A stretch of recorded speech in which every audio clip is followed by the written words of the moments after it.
All right, good afternoon again. So today, I want to begin saying, what Dia de los Muertos is.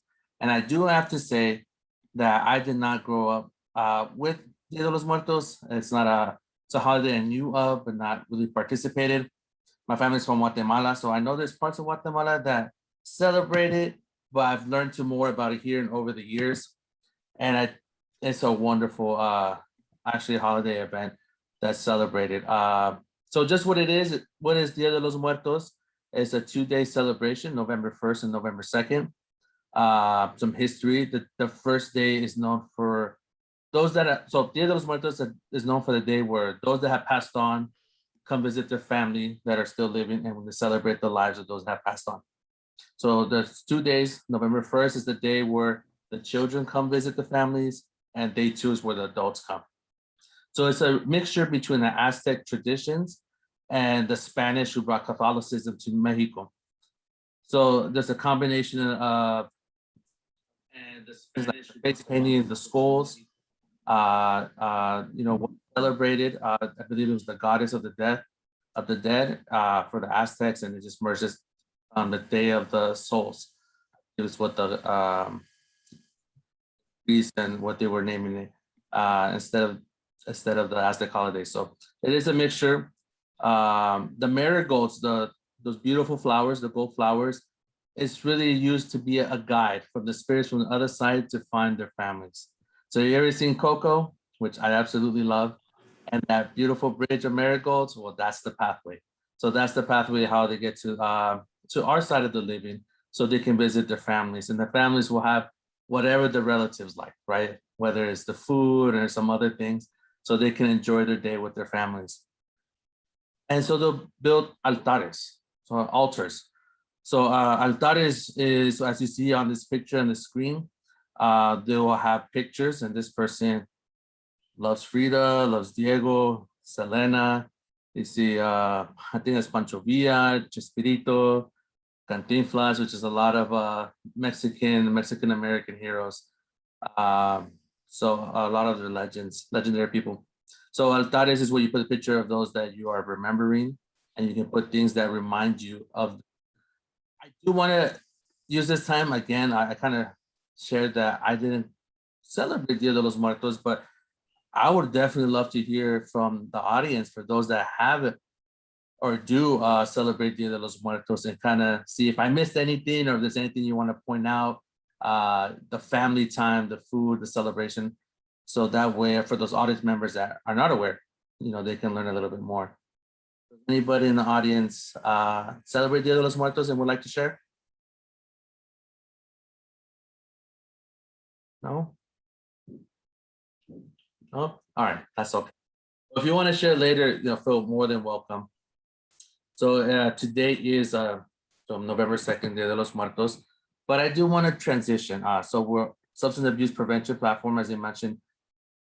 This Hot Topic Tuesday is an intersection between, what's going on in the community and substance abuse prevention. So there's been, we have family members, including myself, that have those that passed on due to substance abuse and misuse and due to overdose. So I do want to transition with some information, and then we're going to have a great conversation afterwards. So some trends in the communities are these opioid deaths. So opioids is the things you'll probably start hearing in the news, especially what is fentanyl. Fentanyl, as I think I read at times, news segments. You're starting to hear a lot about fentanyl, but if you see, there's been 3 waves of opioids overdose deaths here in the US.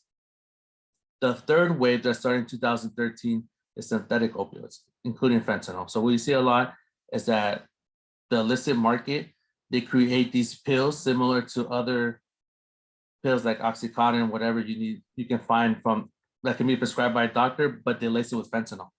And has led a lot of overdose deaths. So here is a chart that leads to 2019, and you see that sharp rise, that purple line, the synthetic opioids, including fentanyl, that make up most of the opioid overdose deaths. So this is a trend. This is something that we've been seeing in the communities. And if you're in the substance prevention field or treatment field, you're very aware of what fentanyl is and what it's doing to our communities. So some other facts, since 2019, nearly 50,000 people in the United States have died from opioid-involved overdoses. So it's a large number. If you looked at the chart before, if you caught that, I think it was fentanyl overdose deaths or synthetic opioid deaths was about 12 for every 100,000 Americans. Doesn't seem like a large number, but when we see it in the overall picture and we step back, these are people that have lost their loved ones. Same ones that we want to celebrate for when we have days like Dia de los Muertos. So it's a lot of deaths, nearly 500,000 people. And then when they're prescribed, you know, for people that misuse prescribed medication, prescribed opioids. So between 8 to 12% of the people who start using opioids for chronic pain develop opioid use disorder or opioid. So what happens a lot is that the opioids affect the brain. That's how they eases the pain, right? And they can kind of get used to it. And the brain over time is gonna want to use more and more, and then people misuse. Right? They take more than their doses, they take it not as instructed. So that's a danger, that's something to be aware of when it comes to opioids, opioid use disorder. So that's something that's been going on across the United States. Talking about the Latinx population or Latino population, there's also been a rise in overdose deaths. You see here 158% overall drug overdose rate. That's the increase it's seen from 2014 to 2017, which is a very large number. So also what makes most of the illicit opioid,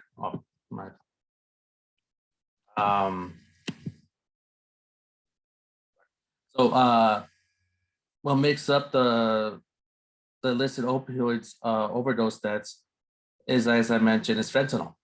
So you see in 2017, a little bit over 40% of the overdose next population was, right? And then you see the increase, it's just increases. You look at the other side, there's increases from 2016 to 2019. This doesn't include the pandemic year, where it's a lot of overdose rates inside the house with RX and prescription drugs. So we see that this is affecting a certain population, the Latinx population here in California. If you look at the last prescription opioids, RX, have contributed to the majority of the Latinx overdose deaths since 2006. And since, you know, it is Dia de los Muertos, it is largely a Mexican holiday. So that's why we were focusing on the Latinx population. But that's the information I just wanted to share. Again, I wanted to be brief. I really wanted to focus on this conversation with this awesome person. So Omar Valdez is a counselor over at AADAP Youth Outpatient Treatment, and we're gonna invite him on. So let me stop sharing. Hey Omar, how you doing? You're on mute. There we go. All right, Marlon, thank you for having me today. Yeah, an extra big smile, like something happened over the weekend. I don't know. Yeah, so for those that do know me, got married recently, finally tied that knot. So pretty much a lot to enjoy this next week. Congratulations again.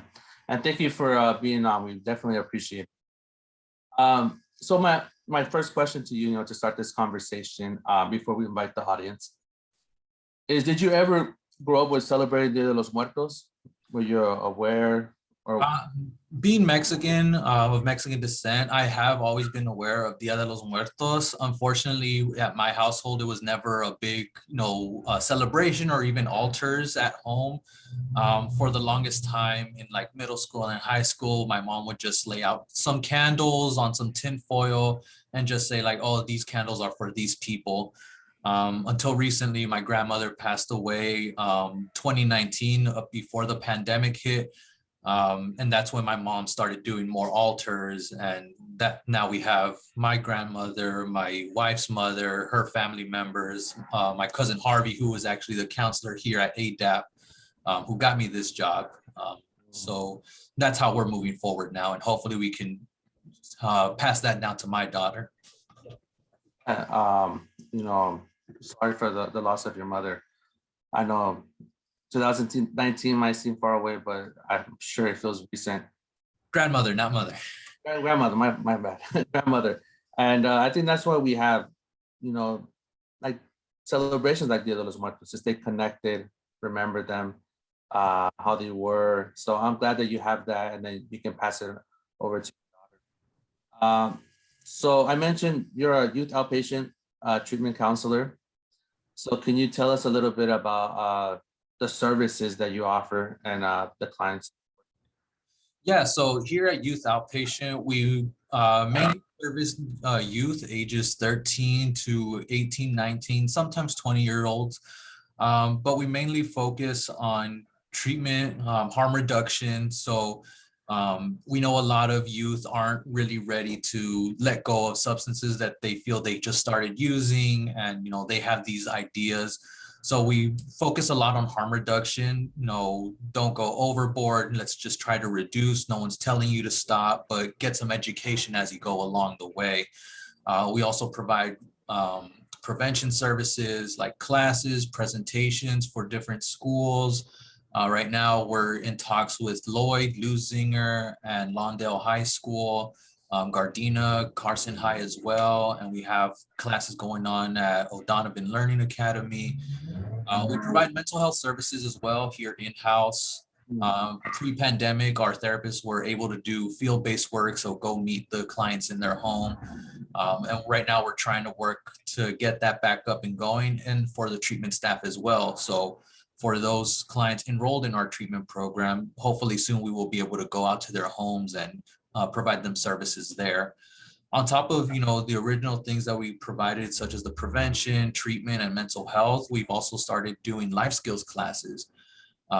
So basically, budgeting, time management, career development, wellness workshops, creative expression. We're trying to incorporate all different things that would interest the youth, that we've seen that they've kind of, not really been able to do in the past year alongside a lot of other people, but especially youth, because they don't have cars, they don't really have a well means of transportation, they have to live by other people's schedules. So we try to provide them all types of different resources here, and even external resources as well to help them out with whatever they might need. A lot of great work that you're doing.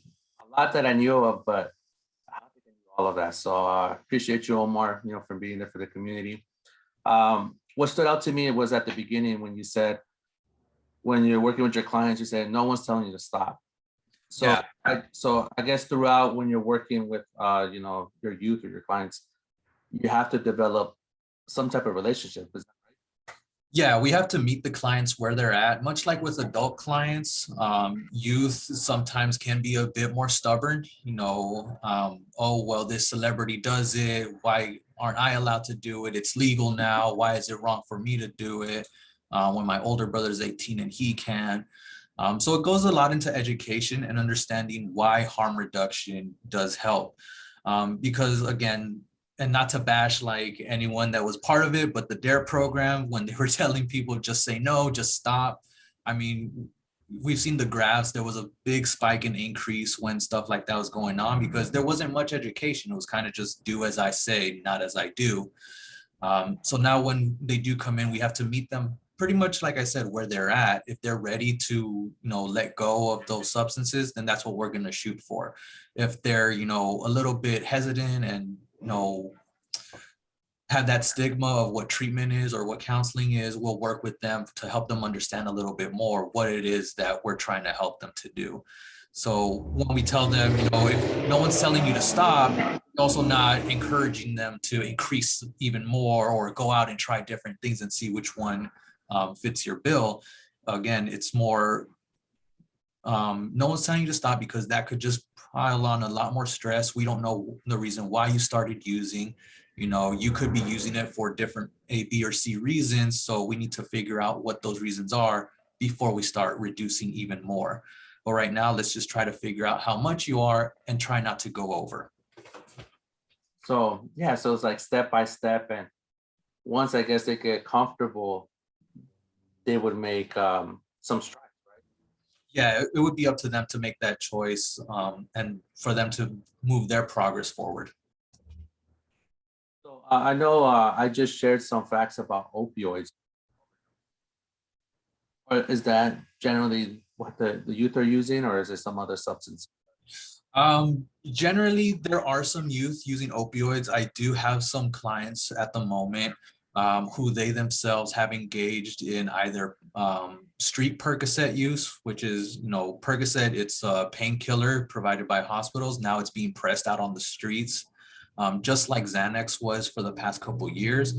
And we are seeing that they are laced with fentanyl, as you mentioned earlier in the presentation, where one of my clients' friends actually passed away from taking Percocet pills thinking they were clean, and they ended up having fentanyl in them. So we haven't seen, an increased use in them, but we are noting that a lot more youth are starting to get exposed and maybe use them here and there. And it seems like a lot of the youth do understand the risks and dangers, but it's, again, going back to kind of like when we were all in high school. If I don't hear it or see it happening to anyone I know, it's not going to happen or to me or to anyone that I know. So that's kind of the battle that we're fighting right now, because they haven't seen it happen to anyone that they know of, or it hasn't happened to them specifically. It's just a story right now. But again, a lot of these clients have seen, their friends either overdose or pass away from it. But they continue to take these risks, and that's where we have to do a lot of this education, and for them to understand the risks that they are taking. And that's why, again, mental health is such a big deal here with us as well, because sometimes they are taking this risk because there is some type of mental health factor underlying behind everything. Again, I appreciate the work that you're doing. I think of I have my cousin who passed on. He had a drinking problem. That was the reason of his death. Sorry about that. Yeah, but he's always had that issue, and he had to leave his family. He returned to Guatemala, which he didn't know. So I don't think he's ever had that education, and the fact that you're talking about education, you're talking about maybe, substance abuse prevention, doesn't matter, but until something happens to you, like you were saying with the youth, right? Well, I just look at stories until a reality hits them, right? Whether most of them or themselves. And I know if you worked a couple years, with your clients, and you shared with me that some have passed on while you're working, as this being Dia de los Muertos. How do we remember them? Because sometimes there's a stigma. Yeah. With substance abuse, right? Sometimes it's the blame is on them, or it's just we don't, or at least in my in cultures, like you don't really talk about that, right? We don't look for services, we don't look for help. So being a substance abuse counselor, and those that passed on, how do you remember your clients, and how should we remember them? Well, there's vastly different ways we can all remember those who have passed on. Me specifically, for my clients that have passed on, I tend to do like little drawings or sketches, or sometimes I have some of their old sketches, just here in the office. I'll just kind of rummage through them. I'll put them up, for display for a while, and then, put it back into my desk to keep it safe for the next year. But for those, again, like anyone who has had family that passed away from substance use, like you said, it could be very hard because you want to blame the person themselves and not the substance that took the person from you, because it always looks like, oh, well, it was their decision. And to that, the most I can say is just talking about it. Find someone to talk about, and simply talking does actually decrease stigma, because a lot of people start to see different viewpoints. I know with my family, at least, when I started being a counselor, my parents were always, much like you said, like, oh, it's their choice. They are doing this to themselves. And as I learned and I took it back to them, like, it's not their choice. It's just something that they found, or found them. And, it just continued from that point moving forward. It's just something that happened in their lives. But as for remembering, a close friend of mine, she does have a way of remembering a buddy of hers that passed away, actually, I believe from overdose on the streets. They just set up a nice little altar for him right there, took him, you know, a little In-N-Out burger, shake, and, you know, just some photos, the marigolds there as well. And, you know, maybe little mementos of something they used to enjoy. And it doesn't also have to be a big altar either. You could be something tucked away in a corner, you know, just a simple picture. And, you know, again, something maybe both of you shared. And then I know sometimes we do go to like the graveyard, to the grave sites, and we do see families putting like modelos and coronas on the grave sites of their family. And who knows, maybe they might have passed away from drinking, but because that's what we know about them, you know, it can't hurt them anymore. I know it's kind of, you know, odd and hypocritical, but that would be an actual good way of displaying them, remembering them, but not take it as far as like, if they overdose, don't leave a bag of pills on the altar, you know. Yeah. That just seems very not tasteful at all. So simply go with something that does remind you of them, or an activity that you would share with them. Yeah, and I think what you were sharing, that their drawings, right? Similar concept to Dia de los Muertos with the altars and things, how you remember them. I'm sorry, you keep cutting in and out. Sorry, I was cutting in and out. So as you were saying, you know, we Dia de los Muertos have altars, and we put pictures and things that we remember them by. Well, you were doing something similar with the drawings of your clients, right? And that's a way to be connected, because sometimes distance is an issue. You know, I haven't been in Guatemala in over 15 years. My cousin's over there, but I can still be connected, or to my other family members. So thank you for sharing that, especially the drawings. That seems as a very personal reason, but I think it's a way for us, you know, another way to consider, to see how we can celebrate their lives, because they matter, they were important. Thank you for sharing, Gracie, in the chat. Sorry about your friend.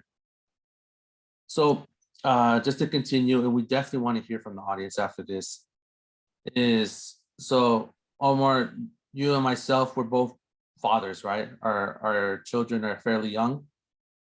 So prevention education, how important do you see that? Because we wouldn't want to see, you know, our kids meet a counselor like yourself later in life, right? We want to prevent that. So why is prevention education important? So in my mind, simply speaking, prevention education is very important, because it does teach and it does show the realistic dangers. It's not just if you smoke marijuana, you're going to go to jail, you're going to be a bad person, and you're going to die. We know that's not the truth. There's all different factors of someone who smokes marijuana, depending on their background, their lifestyle, you know, their subculture, their regular culture, all types of things go into it. But prevention education really is the most important factor, because we can give them a heads up. We can provide them like information on the laws themselves, because a lot of the youth, especially my clients, they don't know the laws on marijuana. They just know it's legal. That's all they know. They don't know about being 18, 21. They don't know you have to have it in the trunk of your car. It has to be locked. You know, it's the same as an open container as a beer. They had no idea of this. And even with regular education that we would fall under harm reduction, such as curfews. A lot of kids don't understand that 10 p.m. is their curfew. They thought it was 12 p.m., 12 a.m. or 1 a.m. So they were getting in trouble and getting caught by cops. But prevention, again, it comes in handy, because it really helps show the youth what is out there, and again, these realistic dangers. And why things are called why they're called, like why marijuana is this gateway drug. It's not that you're going to smoke marijuana one day and all of a sudden you're going to want to go off and shoot up heroin. It's a gateway drug because it introduces you to other substances, much like alcohol is also a gateway drug, and much easier to get a hold of because it is in a lot of families, especially on mainly Day of the Dead celebrations. We might see people with a lot of beer there and children seeing their families drinking, but not really understanding why it's okay for them to drink. You know, Oh, it looks just like soda. It's mixed in with the soda. It just tastes a little funny. But not having an understanding of what it does to your liver, how it impacts your kidneys. What could happen if you start to drink vast amounts of alcohol, or even what could happen if you smoke vast amounts of cannabis. Like one of my clients found out, you can get what's known as cannabis hyperemesis syndrome, where the more cannabis you smoke, you tend to just throw everything up. It irritates your stomach lining and just, it's a bad time apparently. So there's a lot of new things that we're finding now from our clients, from SAPC and from doctors themselves. But education, again, really helps young kids themselves know the dangers of what's being presented to them or what they could be exposed to in the near future. Or even just to help out themselves or their friends. Just again, last week we were at Lawndale High School doing a tabling event, letting the youth know about our program.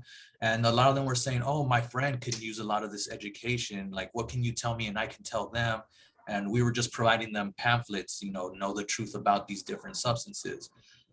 So it looks like a lot of kids also want this education because it's not really something that's being provided either in the home or in schools, because schools is for different learning and education.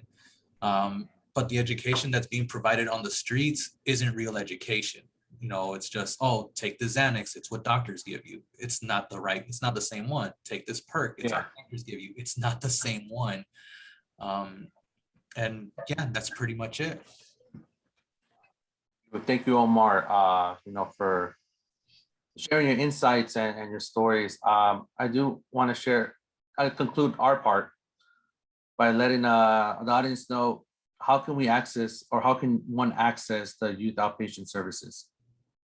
So very simple. They can either go through our friendly CP team who has all our information. They can email you our referral forms, our brochures. I'll put up my information in the chat box at the end of this. So if you want, you can email me as well for those referrals, brochures, any other information, and I'll put up the phone number as well. So you can speak to our lovely admin staff and they can provide you any information you may need. But referrals, any communication with us, very simple. We're out here in Gardena 7 days a week, 10 to 7 p.m. And we're looking forward to getting in contact with everyone. Letting us know. Audience members, is there anything you would like to share? Any questions that you may have on what we talked about Dia de los Muertos? Anything? We would definitely love to hear from the audience. Go ahead, Gracie. Thank you for raising your hand. Hi, everyone. Omar, I would like to say thank you so much for wonderful information. I truly appreciate it. I myself, I'm a parent as well. I have a 7-year-old and I have a 5-year-old, but honestly, even though they're so young, they have questions already, especially my daughter. So lately, she's been going to some of the meetings and she enjoys it. And now she's a little advocate herself. She talks to her friends about being safe, how it's not okay to taking candy from strangers. And now she's the one telling her friends the reason why you don't take candy from strangers. And it's interesting how this generation, they're growing so fast. They're asking questions that sometimes, I know, Marlene, you're shaking your head because sometimes they ask you some questions that you're like, oh my God, how do I answer this question? Especially from a 7-year-old, sometimes I get caught in a way that, oh my God, how am I going to answer this question? But in a way, it's really good that they start asking so young. And the prevention starts at such an early age, because once they become teenagers, it's a lot easier for them to face these situations. So thank you so much. And as far as the Dia de los Muertos, I didn't get raised, putting ofrendas, but it's just remembering those times, especially, my friend that passed away of an overdose. I didn't know till I was around 23 that I found out the reason why he had passed away. And again, because of our culture, nobody talks about it. It's sad because it linked to mental health. So unfortunately, my friend, he suffered from schizophrenia. So nobody talked about his diagnosis. So one day he just took a bunch of his medication, prescribed medication, and he didn't wake up. So that is one of the reasons why I even went into prevention, because remembering youth, how important it is to help our youth. So thank you, everyone. And Mr. Marlin, again, thank you so much for all the wonderful information. And let's keep it up, because right now, at the end of the day, our youth, we're all they got. We're all they got. Unfortunately, they don't have a lot of support as we wish that they would have. So thank you. Thank you so much. Sharing loss of your friend and why you got into prevention. Also your daughter advocating to her friends. And I think that's the bottom line of a lot of things that we do is relationships, right? Whether it's Omar with the clients or yourself with your daughter with her friends, or us as organizers with community members, right? Dia de los Muertos, we want to maintain those relationships with those that passed on. So I appreciate that for sharing, Gracie. Thank you. I would like to add to Gracie's, I know, like you mentioned, it's very hard to discuss these things with little kids, especially, you know, and they're on their tablets, on their phones, like different commercials from when we were younger are popping up. So they're getting a lot of information that they don't know how to basically absorb. So it's up to the parents. And luckily, Gracie, you yourself are in prevention. So it's really just a matter of, you know, the vocabulary that we use for our children. With little kids, you don't necessarily have to use the exact words, you know, like marijuana, meth, or it's just like, oh, it's things, you know, adults use to help them with things that they don't know how to understand themselves. So it's like for parent or for like adults who never learned how to understand their emotions. So they use this to cover up their emotions. But teach them again, like you're growing up, so you need to learn how to express your emotions properly.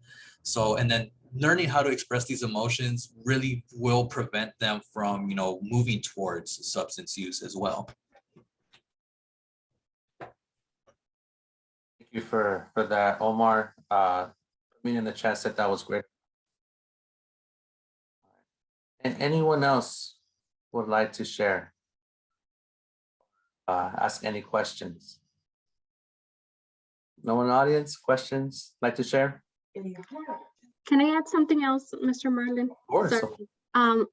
Omar, you brought up a good point, and that's one thing that I have told her, that it's okay to express her emotions, because I got brought up from a home that no, you keep your emotions to yourself. But no, for her, most definitely, when she's upset, it's okay for you to be upset. You need your time.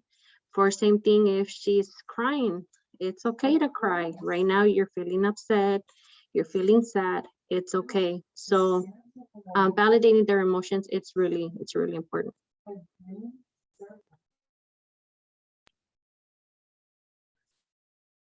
Well, if there's no one else, and we'll start wrapping it up. Hopefully there is someone else. Definitely love to hear from the audience.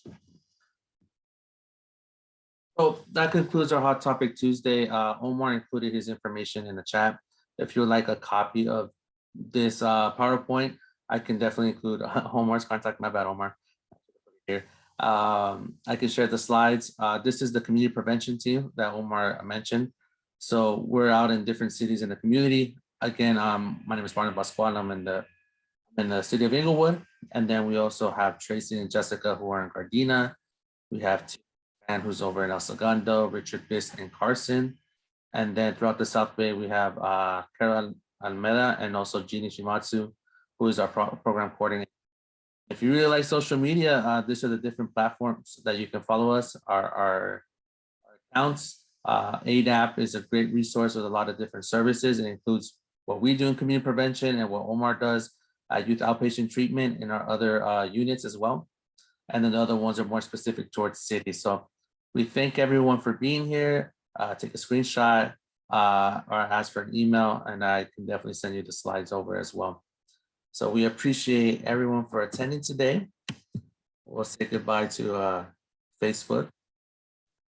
joining us on Facebook and on YouTube. And yeah, everyone can have a great day. Thank you for joining us for the Dia de los Muertos. Remember our loved ones. And if you're celebrating Dia de los Muertos, then have a